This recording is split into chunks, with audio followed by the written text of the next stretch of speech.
this thing about having an idea. We've got to have, for a sculptor to work, I need to have an idea and I need to be excited about something.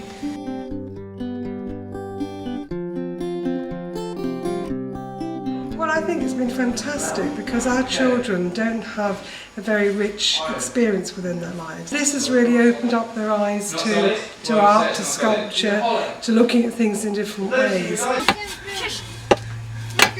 That's great. Remember what I was saying earlier, just about sort of try to get it so that you're cracking some bits off rather than trying to put all the energy down.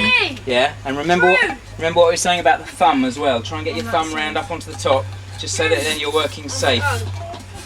The exhibition we went to last week near Burford was just an amazing experience for them. The idea of actually being in a large garden and seeing fantastic pieces of work and being able to touch it and feel it and really experience it, well, it just blew them away. Right, so just pick it up as if it would be.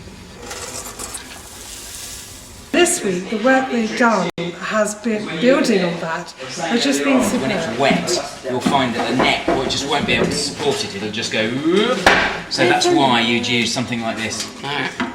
So what you could do is you could put some down on there to make some more shoulders, and then you could just perch this up on the top, like so, and you could make it into a. You're starting to get towards your sort of head and torso that we were talking about earlier. This is interesting though, because this head has actually got a little bit of something to it now. Now that it's got some interesting forms coming there. I quite like the shape of that. While John's been here, because they've been totally engrossed, we've had no behavioural problems with any of the children. So it's been a fantastic experience. Got a very varied ability level really. We've got children who are working at the top end of their class, their year group, but also children who are supported because of some learning difficulties. So it's a very wide spectrum of children's ability really. Close your eyes and just listen. We'll all see if you're relaxed, ready for the afternoon session. Do you want to try doing it with my leg? Try picking my leg up and let it go. Let it go. Can you see how heavy that is? All the children are included in the mainstream classroom for most of their work. So I think it's quite nice when we have an opportunity to just gather the visually impaired children and the children with physical disabilities together, so that they've actually got the opportunity of working as a group at their own level rather than having to try and compete with fully sighted children. It just gives them the opportunity to work independently at their level. There are children in wheelchairs, there are children with autism, there are children with behaviour problems. Right, there we are. So we just got the first blob of clay. This gives the opportunity of, because all their abilities are at different levels.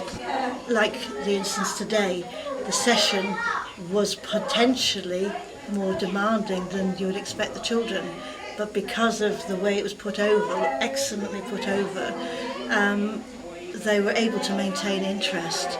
And I think some of the ideas they got, I thought they were very interesting from the point of view of it was at their level. And we wouldn't be able to access this without your funding. When they're dry, I'll put them into the kiln and they'll change from being water and earth.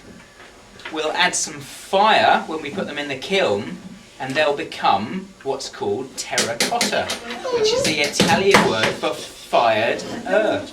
So all our elements are changing. We're taking the water out and we're putting the fire in, and then these will be able to be in the performance in the exhibition at the courtyard in November. And thank you very much. More, please.